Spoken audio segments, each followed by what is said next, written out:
Seventh question trend percentages வந்து போட சொல்லியிருக்காங்க. ஸோ ட்ரெண்ட் பர்சன்டேஜஸ் வந்து எப்படி போடணும் அப்படின்னா, ஃபஸ்ட்டு இயரை வந்து பேஸாக வச்சுக்கணும். ஃபஸ்ட் இயரை பேஸாக வச்சுட்டு மற்ற இயர்லாம் வந்து இப்போ ஒரு ஐட்டமுக்கும் ஃபஸ்ட் இயரில் எவ்வளோ பர்சன்டேஜ் இருக்குது அப்படின்னு போடணும். ஸோ ஃபர்ஸ்ட் இயரை பேஸாக வச்சுக்கிட்டோம் அப்படின்னா 100 அப்படின்னு போடுவோம். இப்போ செகண்ட் இயருக்கு வந்து எப்படி போடணும், 400 divided by 200 into 100, 300 divided by 400 into 100 அந்த மாதிரி போடணும்.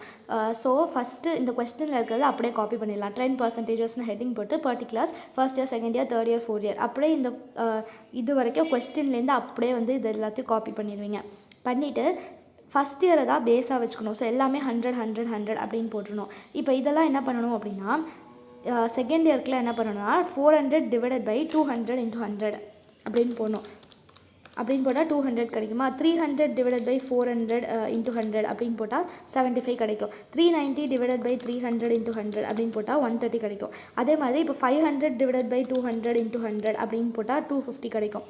அப்புறம் வந்து 250 டிவைடட் பை 400 இன்ட்டு 100ன்னு போட்டால் 62.5 கிடைக்கும். அதை ரவுண்ட் ஆஃப் பண்ணி 63ன்னு போட்டுக்கிறோம். அதுக்கப்புறம் 450 டிவைடட் பை 300 இன்ட்டு 100ன்னு போட்டால் 150. அப்புறம் 450 divided by 200 into 100, 200 divided by 400 into 100, 600 divided by 300 into 100 அந்த மாதிரி போடணும்.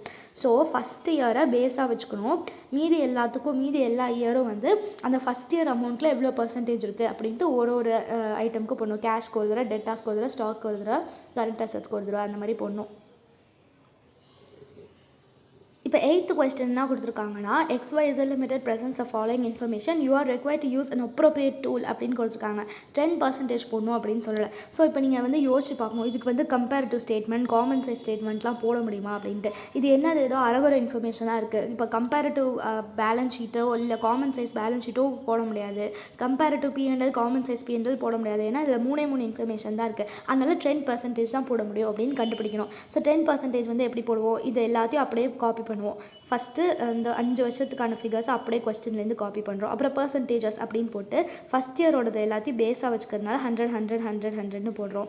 இப்போ செகண்ட் இயருக்கு எப்படி போடணும்னா, எல்லாத்துக்கும் ஒரு வருஷத்துக்கும் அதில் 200ல் எவ்வளோ பர்சன்டேஜ் போடணும். ஏன்னா நம்ம ஃபஸ்ட் இயரை காமனாக வச்சுருக்கோம்ல, அதனால் 300 divide by 200 into 100, 380 divide by 200 into 100 அப்படின்னு போட்டால் 380 டிவைட் பை 200 இன்ட்டு 100 போட்டால் 190 கிடைக்கும். 400 டிவைட் பை 200 இன்ட்டு 100 போட்டால் 200 கிடைக்கும். 500 டிவைட் பை 200 இன்ட்டு 100 போட்டால் 250 கிடைக்கும். அதே மாதிரி 40 divide by 50 into 100, 80 divide by 50 into 100 அந்த மாதிரி ஒரு இயருக்கும் இந்த 3 ஐட்டம் இருக்கா, 3 ஐட்டமுக்கும் ஒரு இயருக்கும் வந்து ஃபஸ்ட் இயரை பேஸாக எடுத்து அந்த இயரில் இருக்கிற அமௌண்ட் டிவைட் பை ஃபஸ்ட் இயரில் இருக்கிற அமௌண்ட் இன்ட்டு 100 அப்படின்ட்டு போடணும். அவ்வளோதான் 8th சம்.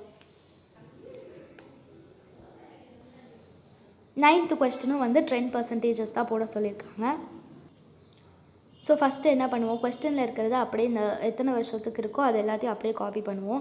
ஸோ 2007 வரைக்கும் இருக்கிறது அப்படியே கொஸ்டின்லேருந்து காப்பி பண்ணுறோம். அதுக்கப்புறம் ஃபஸ்ட் இயரில் இருக்கிறது எல்லாத்தையும் பேஸாக வச்சுக்குவோம். ஸோ 100 போட்டுறோம். அதுக்கப்புறம் செகண்ட் இயருக்கு எப்படி போடுவோம்னா, இந்த 2.2 lakhs divided by 2 lakhs into 100 அதுதான் போட்டால் 110 கிடைக்கும். அப்புறம் 3 lakh divide by 2 lakh into 100 போட்டால் 150 கிடைக்கும். 4 lakh divide by 2 lakh into 100 போட்டால் 200 கிடைக்கும். 5 lakh divide by 2 lakh into 100 போட்டால் 250 கிடைக்கும். அதே மாதிரி 1.1 divide by 1 into 100, 1.25 divide by 1 lakh into 100, 1.5 lakh divide by 1 lakh into 100 அந்த மாதிரி ஒரு ஐட்டமுக்கும் ஃபஸ்ட் இயரை பேஸாக வச்சு போடணும். ஸோ 10% ஃபுல்லாகவே இந்த மாதிரி தான் போடணும். 9th சம் அவ்வளோதான். இப்போ நெக்ஸ்ட்டு 10th சம் வந்து என்னென்னா, இதுவும் வந்து 10% தான் போட சொல்லியிருக்காங்க. ஆனால் இதுக்கு முன்னாடி இருக்கிற சம்லாம் வந்து இப்போ 7th சம் பார்த்தோம் அப்படின்னா அதில் வந்து கரண்ட் அசட்ஸை கண்டுபிடிக்கிற மாதிரி இருக்குது. 8th சம் வந்து நெட் ப்ராஃபிட் ஒரு லாஸை கண்டுபிடிக்கிற மாதிரி இருக்குது. 9th சம் நெட் ப்ராஃபிட்டை கண்டுபிடிக்கிற மாதிரி இருக்குது. 10th சம்மில் வந்து எதுவுமே கண்டுபிடிக்கிற மாதிரி இல்லை, ரேண்டமாக ஏதோ இன்ஃபர்மேஷன் கொடுத்துருக்காங்க. இதில் என்னெல்லாம் இருக்குது அப்படின்னு பார்த்தா, கரண்ட் அசட்ஸும் கரண்ட் லயபிலிட்டிஸும் இருக்குது. ஸோ நம்மளே வந்து ஒர்க்கிங் கேபிட்டல் போடணும். Current assets minus current liabilities working capital அப்படின்னு நம்மளே கண்டுபிடிக்கணும். ஸோ ஃபஸ்ட்டு கரண்ட் அசட்ஸ்லாம் எழுதுகிறோம். இதில் கொஸ்டினில் இருக்கிறதா ஃபஸ்ட்டு அப்படியே காப்பி பண்ணிடுறோம். கரண்ட் அசட்ஸ்னு போட்டு கொஸ்டினில் இருக்கிறத அப்படியே இது வரைக்கும் எல்லாத்தையும் அப்படியே காப்பி பண்ணிடுறோம். அதுக்கப்புறம் வந்து கரண்ட் அசட்ஸ்லாம் ஃபஸ்ட்டு எழுதிடுறோம், டோட்டல் கரண்ட் அசட்ஸ். அதுக்கப்புறம் கரண்ட் லயபிலிட்டிஸ்லாம் எழுதிட்டு டோட்டல் கரண்ட் லயபிலிட்டி. இப்போ இந்த டோட்டலையும் சப்ராக்ட் பண்ணோம் அப்படின்னா நமக்கு ஒர்க்கிங் கேபிட்டல் வந்து கிடைக்கும். இப்படி போட்டுறோம். இப்போ வந்து ஃபஸ்ட் இயரை பேஸாக வச்சுக்கிறோம் எப்போது போல். அதுக்கப்புறம் இந்த 1500 டிவைட் பை 1000 இன்ட்டு 100, திரும்பி 1500 டிவைட் பை 1000 இன்ட்டு 100, அப்புறம் 2000 divide by 1000 into 100, 2500 divide by 1000 into 100 அப்படின்னு போட்டு அந்த அமௌண்ட் வந்து போடுறோம். திரும்பி 700 divide by 500 into 100, 800 divide by 500 into 100 அந்த மாதிரி ஒன்றுத்துக்கும் போட்டு இந்த பர்சன்டேஜஸ்லாம் போடுறோம். அவ்வளோதான், 10% ஃபுல்லி ஓவர்.